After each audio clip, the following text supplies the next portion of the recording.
Hello friends, welcome to my channel. Friends, AP volunteers వ్యవస్థకి సంబంధించి ఒక అప్డేట్ అయితే రావడం జరిగింది. సో దీని గురించి ఈ వీడియోలో తెలుసుకుందాం. వీడియోని అయితే అక్కడే స్కిప్ చేయకుండా వినండి.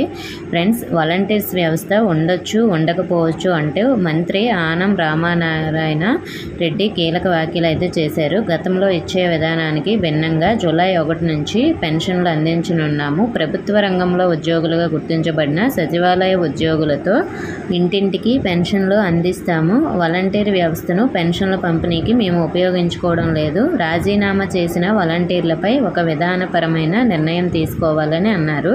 సో ఇక్కడ మీకు క్లియర్గా అర్థమవుతుంది కదా, వాలంటీర్స్ వ్యవస్థ ఉండొచ్చు, ఉండకపోవచ్చు అని అంటున్నారు.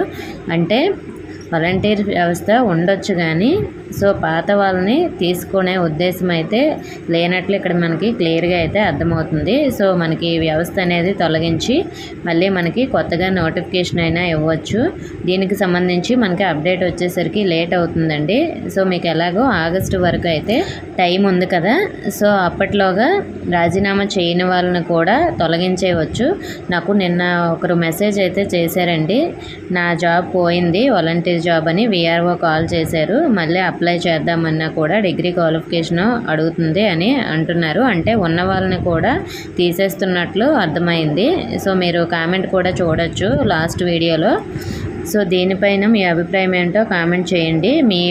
మీ జాబ్ కూడా పోయిందా, లేదంటే మీకు శాలరీ బిల్ పెడుతున్నారా లేదా అనే దాని గురించి కూడా కామెంట్ అయితే చేయండి. మంత్రి గారు చెప్పిన వీడియో క్లిప్ కూడా నేను ఇప్పుడు మీకు వీడియోలో చూపిస్తాను, చూడండి.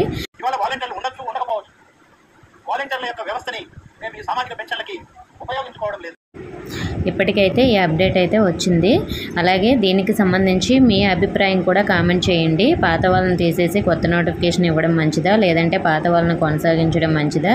మీ అభిప్రాయాన్ని కూడా కామెంట్ రూపంలో అయితే తెలియజేయండి. ఓకే ఫ్రెండ్స్, ఇంకా ఏమైనా డౌట్స్ ఉంటే కామెంట్ చేయండి. ఇన్ఫర్మేషన్ వస్తే వీడియోని తప్పకుండా లైక్ చేసి మీ ఫ్రెండ్స్కి కూడా షేర్ చేయండి. మన ఛానల్లో సబ్స్క్రైబ్ చేసుకోండి. Thank you for watching.